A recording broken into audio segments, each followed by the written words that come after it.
Wow, it doesn't go buzz on me. That's good. Good morning, everybody. How's everybody doing? Good. Thanks a lot for inviting me to be here today. Take off my, I don't mind my age being told, that's okay. I'm 49 years old. I just started wearing glasses to read, and I don't like it, but I had a chance to come, I've been here to NSU a few times. One of the most remarkable times that I had here was right there in the corner of that stage. Crossland Smith presented me with a eagle feather just before I flew, and I had a chance to, I flew that aboard the Endeavor, and that feather, along with the flute, now resides at Epcot down in Florida. I just recently presented that to the American Heritage Museum down there. So it'll be on display from now until whenever. And so I was very honored when Crossland presented to me. It's a beautiful feather. Because you do get the chance to fly so many things in flight that are very personal to you. But I remember that. It surprised me when you did it. I was deeply honored. But it's nice to be back. It's a 3.5-hour drive from Guthrie, Oklahoma. I'm on a 48-hour sleep deficit. I was in France yesterday and trying to recover from that. So I had a little bit of sleep this morning, but I'm very honored to be invited here. And to Dr. Fye, thank you very much for inviting me. Thank you.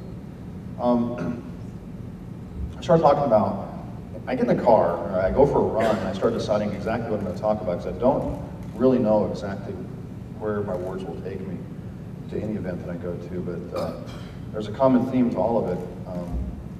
But usually it dawns on me as I'm driving up the road, or I'm on my running shoes going down a trail.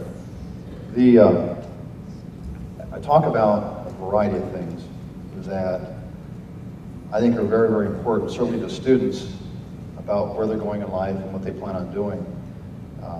How did I go from being a little kid, being born in Oklahoma, to the International Space Station?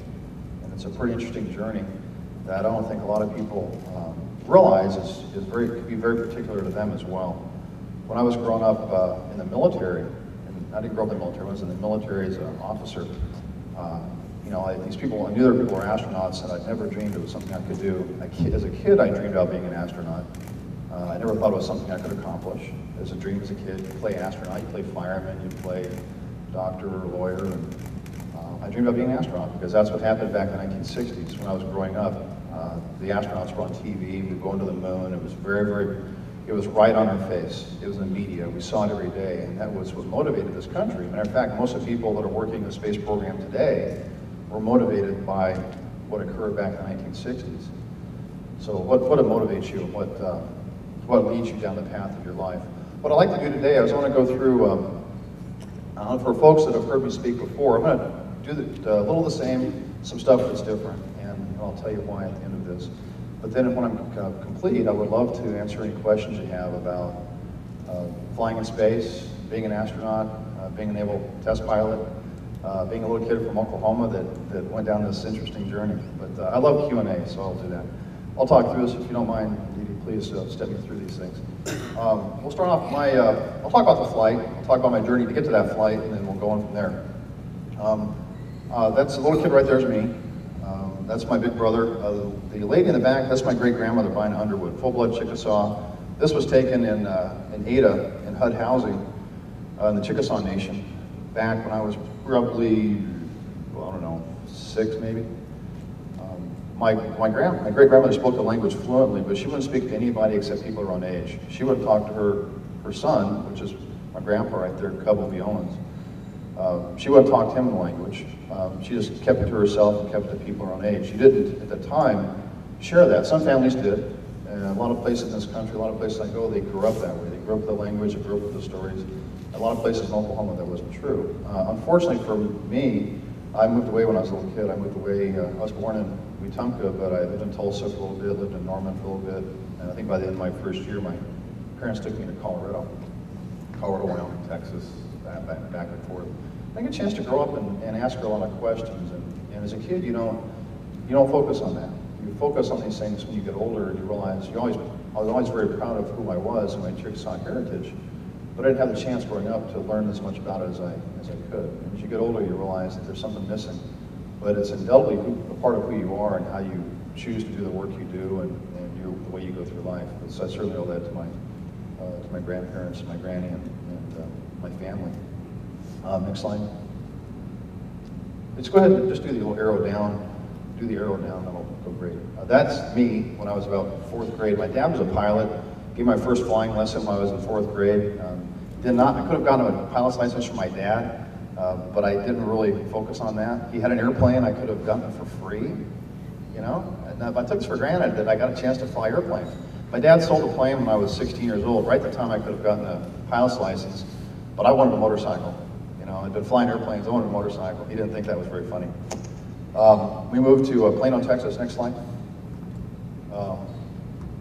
Go on? Yeah, I think there's one missing there. Anyway, I went to Plano, Texas. I was, 1976, I didn't know what I wanted to do. I moved around a lot. I moved about 14 times by the time I got out of high school. My counselors knew me as the kid that moved a lot, not as the kid that was good at math, or the kid that was really good at science, or I was a kid that spelled my name different, H-E-R-R. He just told me that a few years ago. Not a Herrington, H-A, but I didn't know what I wanted to do. I went to college with a guy doing forest ranger. My parents had not gone to college. My mom actually dropped out of high school when she was 15. Had my brother when she was 17, had me when she was 20. Went on in her 30s to get a degree in nursing and went on to be a registered nurse. She was a neural ICU nurse for a bunch of years before she retired. They encouraged us when we were little, or when we were in high school, to go to college because they knew to improve your chances for success, that's what you have to do, but they didn't tell us what to do. I didn't talk to anybody that was doing something to get an idea about what I should do. I went to college with, I wanted to work outside, be a forest ranger. So I did that. I became a really long-haired hippie freak as a rock climber. I spent most of my time that year. Still working? I didn't do it. I didn't touch it. Can you hear me okay? If we can get Jerry or Larry back over to that, I'll talk right now. I didn't know what I wanted to do, so by the time that I graduated from high school to be a forest ranger, that year I, does this work? Yep. Yeah, you're right, that's better. A little bit quieter. The first year I became a rock climber. I spent all my time rock climbing, just spending my time studying. 2 Ds, biology, a D in Western civilization, and a 1.72 grade point average and a suspension letter from the university was what I received at the end of my freshman year. I was kicked out of school for low grades. I'd like to say it wasn't because I was not intelligent, I wasn't motivated. I didn't know what I wanted to do. The year that I took off, I ended up working for a guy in Colorado as a rock climber. He used to survey, hang off the side of cliffs. I'd hold a prism, piece of glass about yay big. I'd rappel off a cliff. They'd shoot an infrared beam of light to this prism. Light travels at a constant velocity.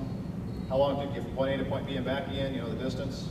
If you know the angle, you know X, you know Y. I was learning trig on the side of a rock in the 1970s. Not out of a textbook. I'd seen it in a textbook. I'd look at the textbook and go, that's really cool. I have no idea what to do with that. But when you become a surveyor, you know exactly what you're going to do with it. And I was very fortunate that that year that I worked in that company, a gentleman came along to me and said, you know, what are you going to do with your life?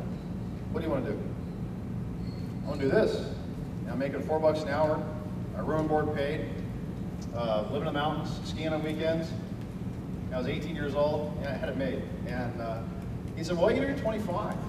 What are you going to do when you're 30? You know, you can't raise a family and be successful making $4 an hour.